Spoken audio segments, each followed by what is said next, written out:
Just waiting for others to hop on. I know it's 5, but.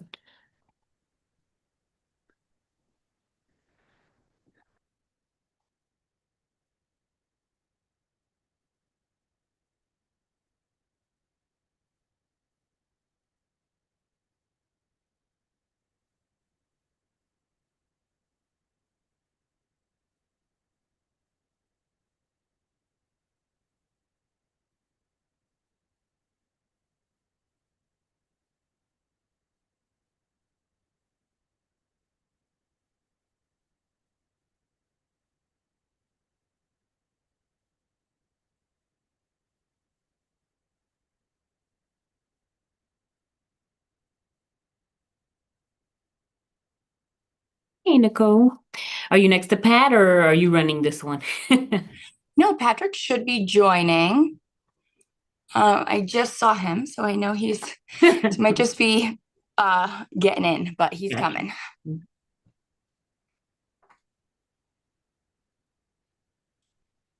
And we are streaming on YouTube already. The link is in board docs.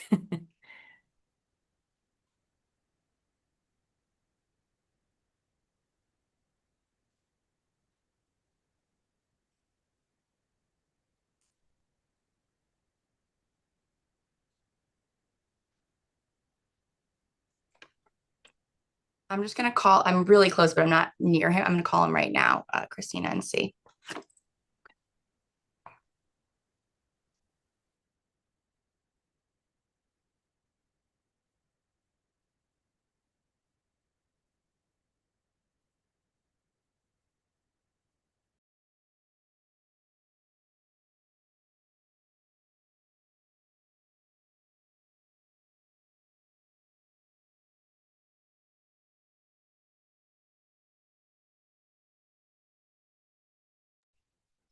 He is just relocating. He was sitting somewhere people would hear him.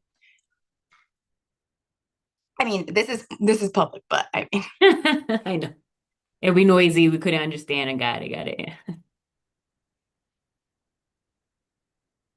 And it's fine anyway. We're waiting for others. awesome. Yeah, as they're joining.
Hi. What are you looking for? We're gonna print some stuff out. Yep. This one. Yep, that one or that one, both work. You can wirelessly print. We 'Cause also have a thumb drive. that would probably be better for this one, maybe. This one? You're not in the Yeah. cafeteria, are you, Nicole? What? Oh, sorry, I'm at the. I was like, you have a printer there? Yeah, no, I am at the LOB. We do have a printer. Sorry, I thought I was on mute. Sorry, you guys.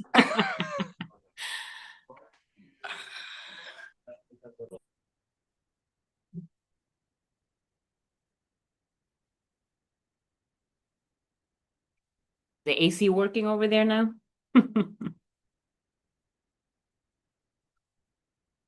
They fixed it, but it's still muggy. Okay.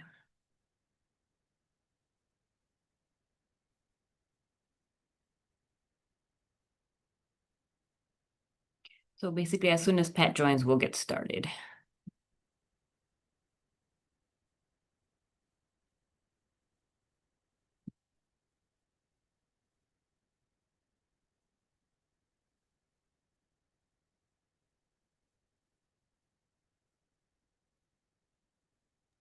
He's joining. He was in the Teams room. I was like, I was like, I hope I don't have Teams in my invite. I think for us we have Outlook, and I think if it like creates an event, it automatically makes it Teams. Oh, gotcha.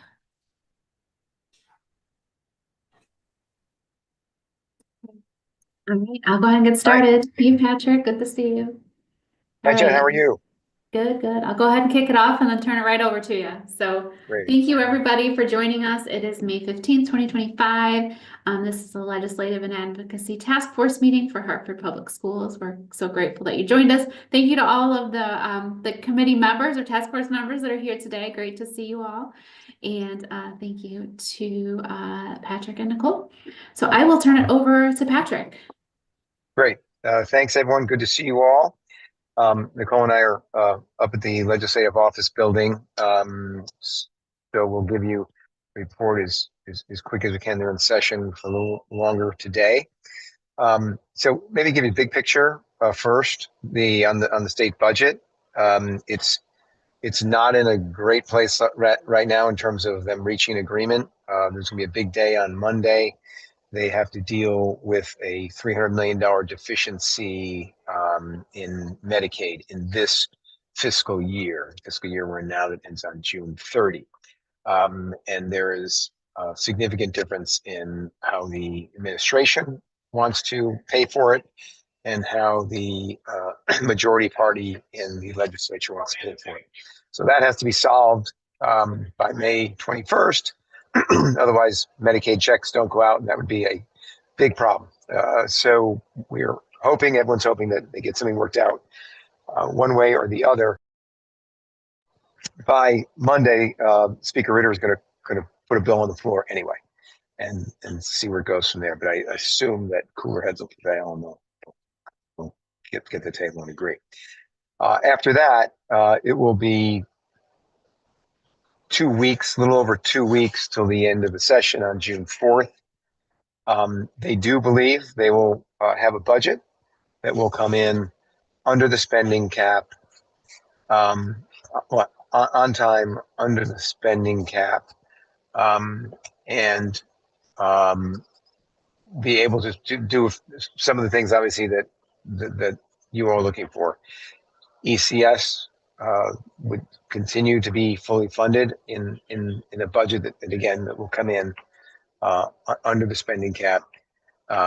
There will likely be some consolation on guardrails. There is concern, obviously, about changes in Washington in terms of Medicaid funding, education funding, and other things. Grants, particularly for, like, say, DEEP, and they will come back to address those in September, October, because that's when Washington will have made those firm decisions by then. There will be something done budget-wise, we believe, to create a special reserve fund, which would take some of the money that would normally go to pay pension funds, would be put in reserve for contingency to what may happen in DC in terms of the cuts that Connecticut will. I think it's safe to say Connecticut was going to, every state is going to be cut federal spending. So that leaves a big question for Hartford Board of Education and other similarly situated, particularly large cities. What about the special ed funding increases that we've been working on and talking about, that this group has been advocating for? And I'm going to actually turn to Nicole, who's been a little closer to recent conversations about that, to discuss what we think is, what we know is on the table, and hopefully will end up in the budget. Okay, Nicole, is that okay? I'll kick it to you for that. For sure. Thanks, Patrick. So as many of you know, there was the special education public hearing almost a month ago now. We had a really, really great showing. A lot of you guys either testified or submitted testimony. We had students there. It was a great, Dr. Torres Rodriguez testified. It was really great. Since then, that bill continues to be negotiated. If you guys recall, there were two bills, a House bill and a Senate bill. Both were moved out of committee. They both had the same language in it, but they were amended to be slightly different coming out of committee. I think that is just evidence that there's continuing talks about exactly how they're going to fund or implement some sort of funding reform for special education funding. What I've heard as of right now, as Patrick said, we're going to have to see what happens Monday, but special education is definitely still top of mind for legislative leaders and legislators. What we've heard at this point is that there is likely to be something. It will likely be in the form of a weighted calculation on special education. And it will likely be a grant that goes right to the Board of Education's. So there's not a ton of clarity on what the policy is exactly yet, but we do know that there is the weighted mechanism in there, which is one of our priorities for this legislative task force here. The other thing I'll add is that there have been a couple bills that have received action in at least one chamber. This past week, there was they call it an omnibus bill, so it contained many different topics, but it was mostly, I would say, semantics and technical, but there were some changes to language around school crisis response drills and capital improvements for schools and school districts, as well as some like budgeting changes in there. So I would encourage CFO, or I know Paul Foster's on here, to take a look at that just to see if anything actually has a benefit or a hindrance to you guys. Essentially, it's just more requirements on like what you're reporting, and as it also allows school boards to maintain or retain at the end of the year any unexpended funds for capital expenses. They can be put in a fund, which would be a change because I know you guys can't hang on to your not that you guys probably have had a budget excess in a long time. It is something that could be helpful, going forward.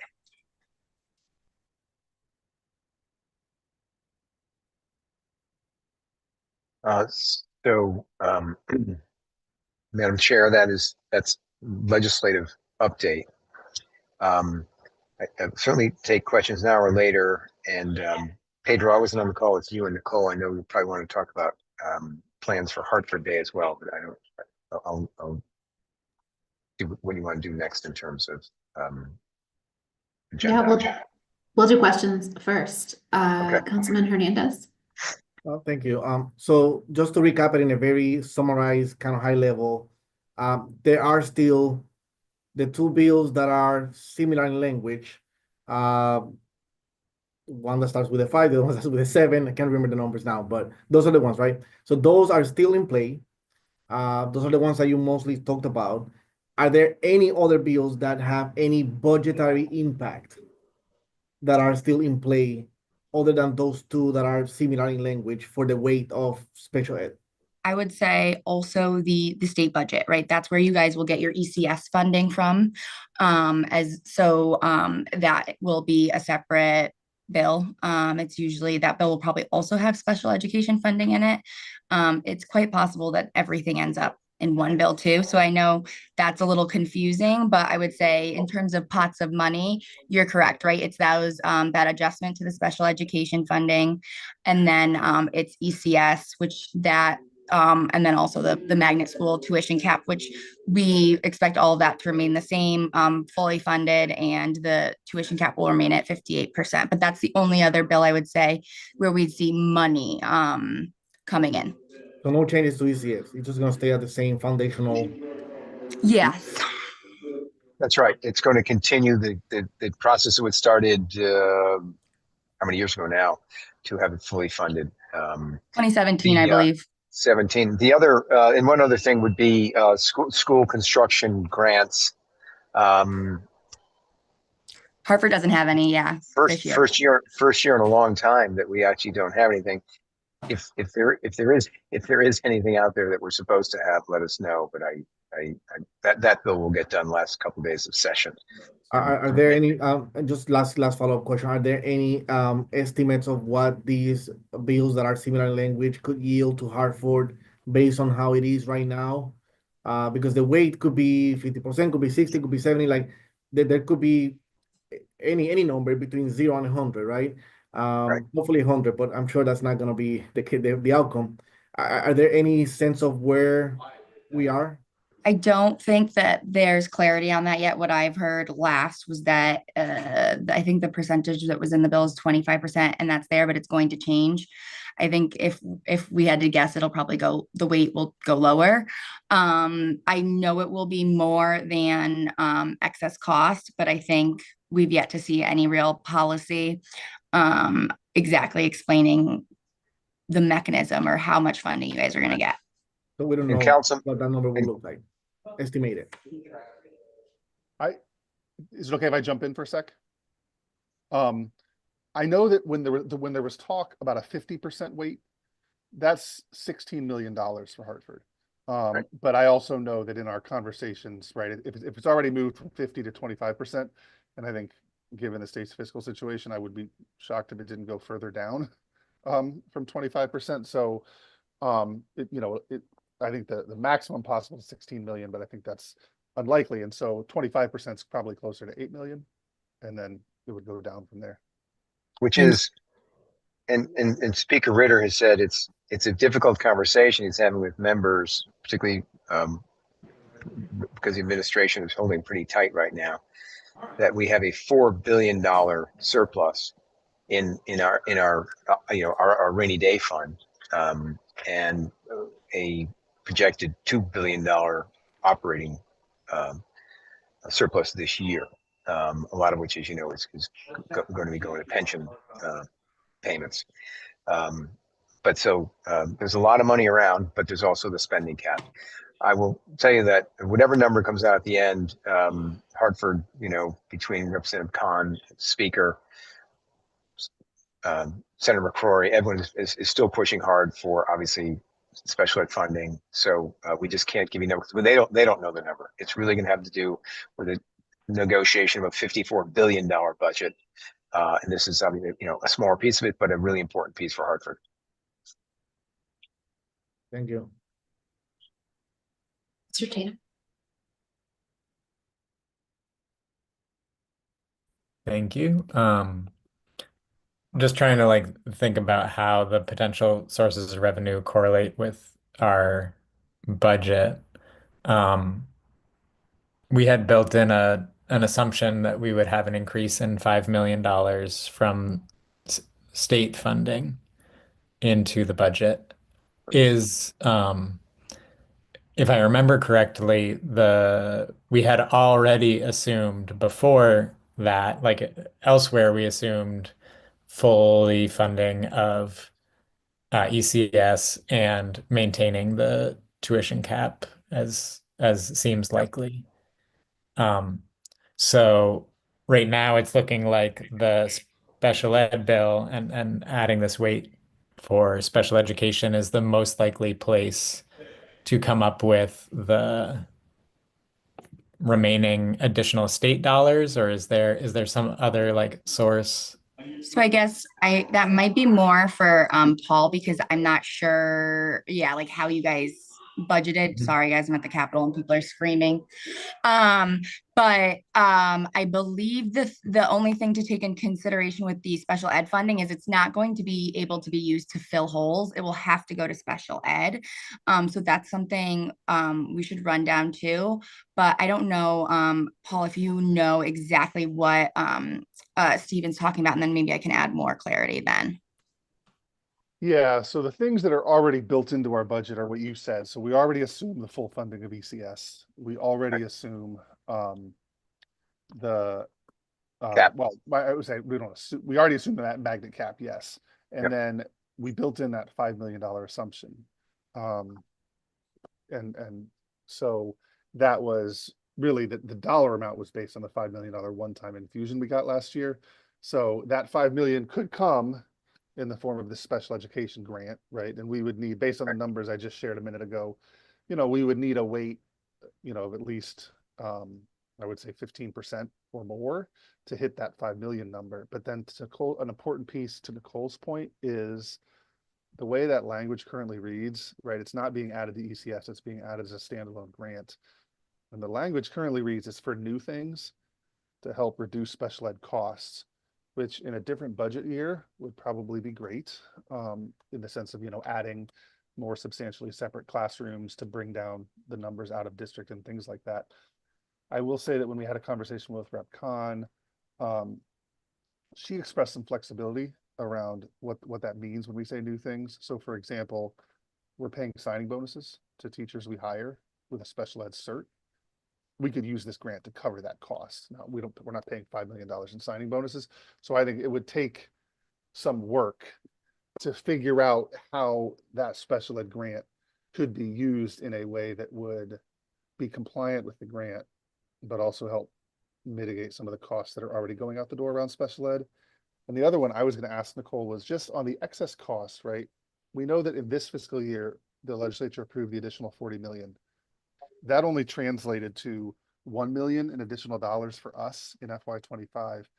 But at one point they were talking about more like an $84 million increase in excess cost for next year. And I wondered, Nicole, do you know where that stands?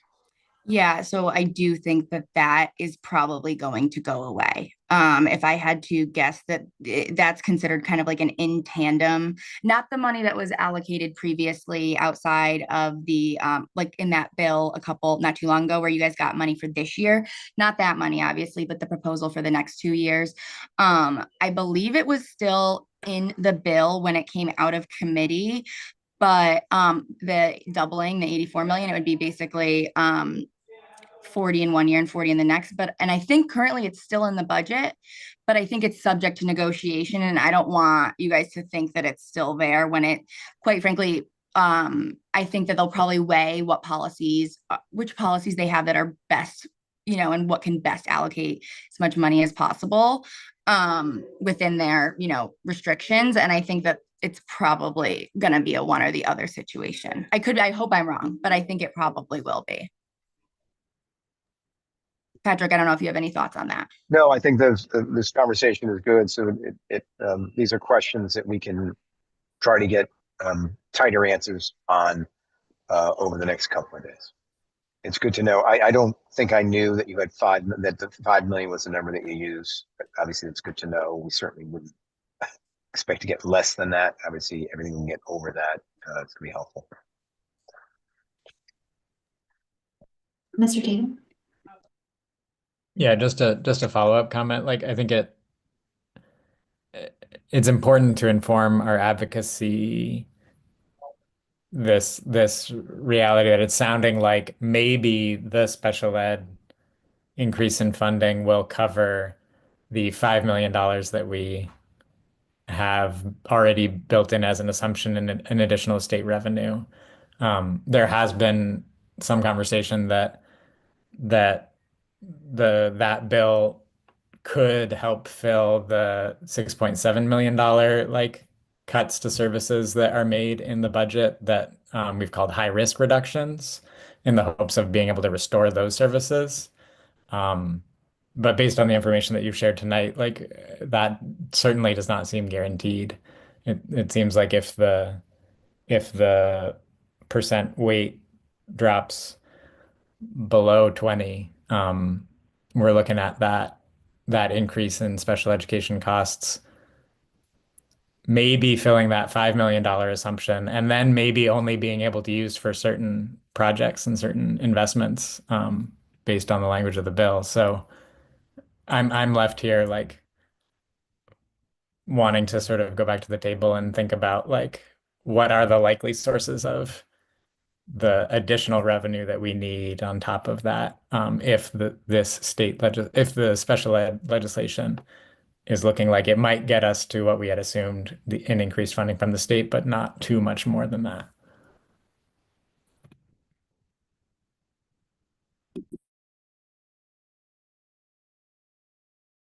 I don't know if that was I know it was more of a general statement summarization. Yeah, question towards this.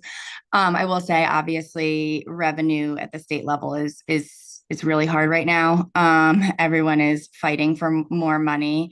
And like I said, the whole budget and fiscal guardrails thing, everything, unfortunately, it ties together. But if there's something that, you guys think you'd like us to propose, I'm happy to, we're obviously happy to have those conversations. I think Right now, it's probably looking like, we're going to be basically fighting for every, dollar we can, unfortunately, like we have in the past. So I'm just not sure we can get a guarantee from anyone like, yeah, we agree, like we should implement this other funding source for Hartford. It's just difficult. Patrick, I don't know if you have anything else to add. You're on mute.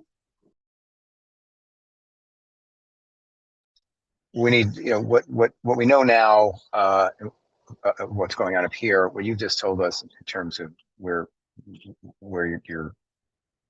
holes in the budget are. We need to communicate those numbers to the speaker's office, and let them know that as they're going through this, here's the reality in Hartford. Here's what the special ed would cover at 20%, but here's what else we need. What else is available? What else can we do? What else can you negotiate into a budget? So this is helpful, and I think we'll circle back with Paul, Pedro, superintendent, to maybe get this down in a simple paragraph, and then get with the speaker's people and his budget people. Mr. Tatum, did you have another question? Sorry, nope, just didn't lower my hand. Okay. No worries, thanks. I did have a quick question. I received an email today about House Bill 7239. Nicole, is that the one that you were referencing when you talked? It's actually a different bill. This one, the one you're referencing, has a lot more funding in it. A lot, I believe, from my understanding. It's a little bit better, I would say, better in terms of benefit to districts. Okay. So the information I received today says that House Bill 7239 would create a district repair and improvement project. DRIP is the acronym, to provide $30 million annually to school districts to help cover the cost associated with minor repairs and capital improvements. And then it also gives us the flexibility to maintain a long-term maintenance needs and address unexpected repairs. So, like, allows us to have a reserve fund related just to capital repairs. There's a link in this email that I got that we can click on to contact our legislators to support it. From your standpoint as lobbyists, is this something that I should just forward to the group and we should all do? And I just don't know how much weight it has and what we should do to act upon this. I'm gonna look at it again. So that does sound very similar to what they did. I'm wondering if they pared it down and put it in that omnibus bill I was talking about, and that's what passed. Let me confirm. I assumed it was different because folks were asking you to engage now. And maybe it's just maintaining that the idea is out there. I defer to Patrick, but my intention, I don't think it's necessarily going to tip the scales either way, but I think if you want to respond, you totally can. I don't know, Patrick, if you have any other thoughts. Yeah, and who did that? Where did that originate from? I saw it this morning. We've been mainly standing over the Capitol today, so I'm going to get back all email. Who did that actually originate from? It What came from the organization? school and state finance project. Oh, what school and state finance? Okay, I saw them. Yeah. I didn't get to talk to them. Okay, we'll just take one more look at that. As Nicole said, they came from them. The bill was probably still in play. But it did sound similar to what Nicole had talked about, when they actually acted on today. Okay, so we'll getting back to you on it. We will get back to you tomorrow on that. Perfect. And if I need to send it out to everybody and we can all do it, that's Yes, awesome. So if you see an that's what I email mean. from us that's got it, this Sure. is what we're referring to. Okay, great. Cool. Thank you.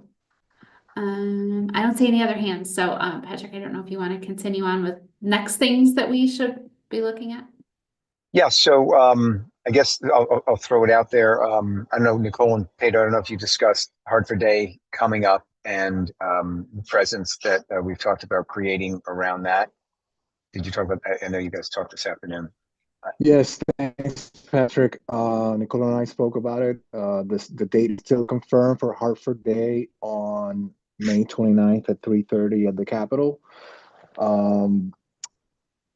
Obviously, that's the day where we're going to present legislators with the postcard advocacy, raise your hand advocacy campaign, and also advocate with the Hartford delegation, as well as I think Rep. Khan and Senator Guy Carr Wilcox, the authors of the special ed bill, are going to be present.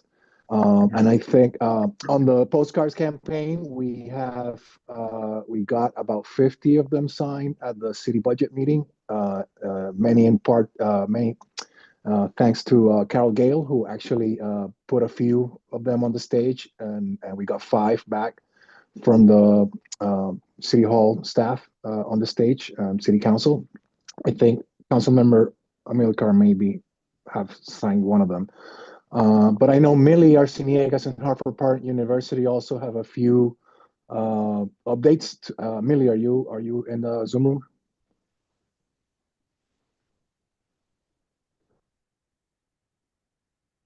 Well, Sorry, Millie, sorry, there you Pedro, go. sorry. Go ahead. Yeah, so we've been preparing for doing a lot of heavy outreach for May 29th, Parent Advocacy Day, so that parents can start arriving at 3 o'clock.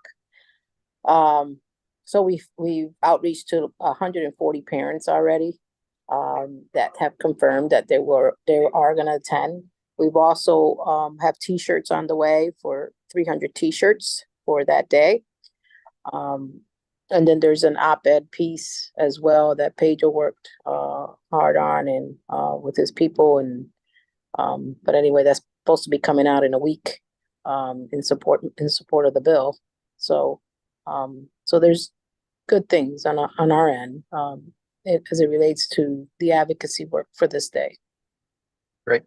There will likely be, I guess, a speaking program. I know that this is coordinated presumably through the delegation, the speaker, and mayor's office, and obviously with participation by the Board of Ed.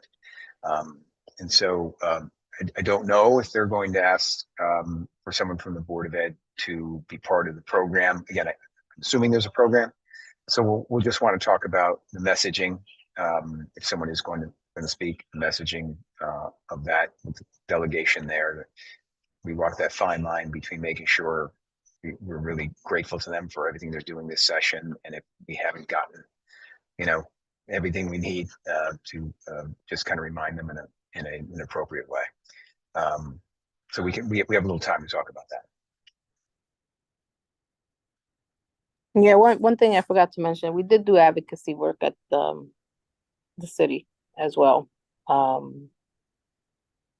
So just wanted to throw that out there. Great.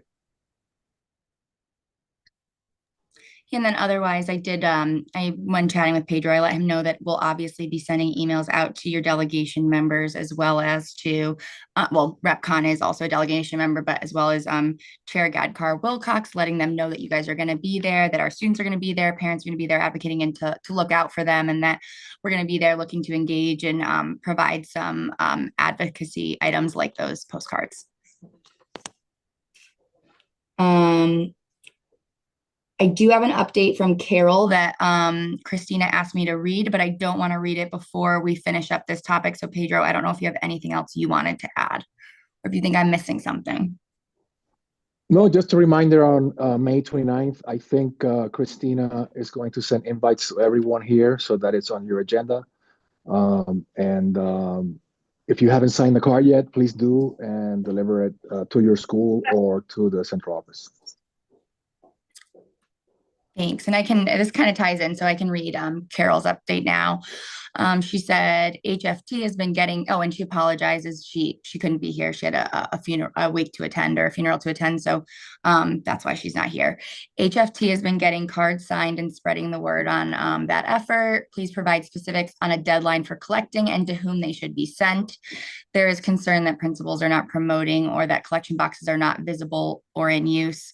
So Pedro, I don't know. I know the deadline obviously will probably be ahead of that May 29th, but Pedro, I don't know if you want to reach out to Carol and just fill her in on those other details. Yeah, a message went out from the superintendent this week, and it's in our toolkit. And not only did the message go out, but directives went out from the executive directors to the principals. So hopefully every school has received the package at least a week ago. That along with the teachers, we can sign up more cards.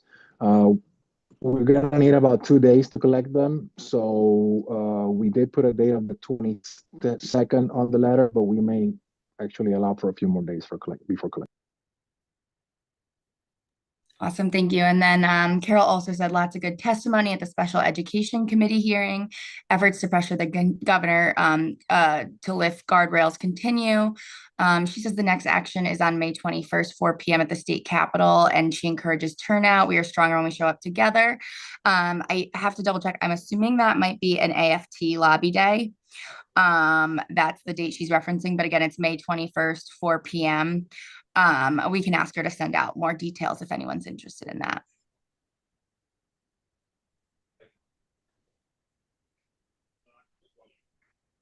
That's all I have for Carol.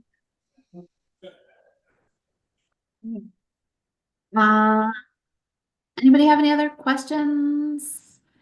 Any other events that have happened or anything we should look out for in the next? I hear there's 12 more days left in the session, I think is what I heard. So it's coming to an end here quickly. I have a Well, yeah. question, if I may. Of course, go ahead. Have we heard anything from the city mayor? Is anything moving over there, or is he still not going to put more money in the budget? I haven't heard anything yet as far as what plans are, and I don't know, Councilman Hernandez, when does the council vote on the final budget? No, we do the May 21st is the council part of it, and then after that the mayor has until May 28th, 27th, 28th, I believe. I think it's 27th. To then make changes or whatever, the mayor wouldn't have to do at that point then to approve a budget. So there's still 2 more weeks to go. Thanks for that. So it sounds like we'll know at the end of the month then. One more thing, there's a follow-up. So we're not hearing anything that he's saying, or I just want to make sure that something's moving instead of waiting to the very end. I don't have any updates. Yeah, Paul. I mean, we had MARB this morning. And so the city did present the annual budget and the 5-year forecast. Now, nothing's changed in that since the first version of the budget. I don't know if that's a surprise, but just to say that what was presented to MARB was consistent with kind of the original budget put forward that talked about the additional 3 million in support, but nothing beyond that. Do we know where that 3 million is coming from? My understanding from what the mayor shared at the MARB was in covering expenses. Well, no, I'm sorry. What he said to the MARB today was it would be coming from the FY25 surplus. So I think the city projected an $8 million surplus is what was shared at the MARB today. Oh, I didn't notice that in the budget. Okay, thank you.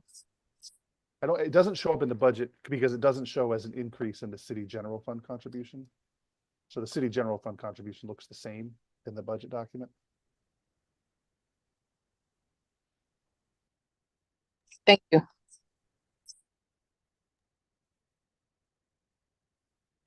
Seeing no more hands, we look forward, Patrick and Nicole, to hearing updates from you. Anything else you need from us in the next couple of weeks, please reach out and let us know. And nothing Sure. else, we'll see you on Hartford Day, which will be here soon. Great. Hey, one final comment. I just want to say, Chairman, that this has been this group has been very supportive, and it's been a well-coordinated advocacy over the last 4 or 5 months. And Pedro, Christina, everyone here, the superintendent, had worked really hard, and I think it's been noticed up here. And we still have 3 weeks to go, but we appreciate the work and again the coordination, all the testimony, reaching out to legislators, et cetera. So thanks everyone. It's been very supportive of the work on the ground up here. Awesome. Yeah, we appreciate that. And also appreciate you, Patrick and Nicole, for guiding us through all of this as well. These updates have been incredibly helpful. Mr. Tatum? Sorry to raise a last minute question, but that just prompted me thinking, other than the May 29th Hartford Day, are there other upcoming opportunities where showing up and speaking at public hearing or are there any other engagement opportunities coming up where we could do a public thing, or is it just individual outreach to legislators at this point? Yeah, other than Hartford Day, individual outreach, they are really focused in session, pretty much every day. No hearings, and again, we had a great showing at all of those, so that's great. Everyone did their part. But now individual outreach, though, is still encouraged for sure. Okay. Thank you. Yeah, just wanted to make sure that I wasn't missing something. So thank you. Okay, with that, thank you everyone for joining, and we will see you on Hartford